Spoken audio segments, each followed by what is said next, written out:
Kavika from Capital Kids News, and today we're going to take a look at the Hoover Marching Band and the toll joining in. Let's take a look.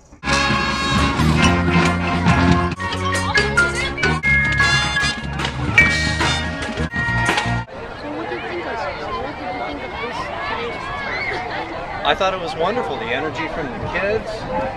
It's what we envision.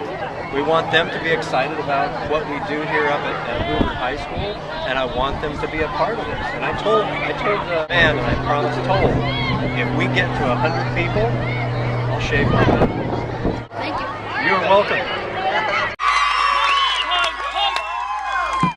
Wow, that was such a great performance. Reporting from Capital Kids News, I'm Kavika.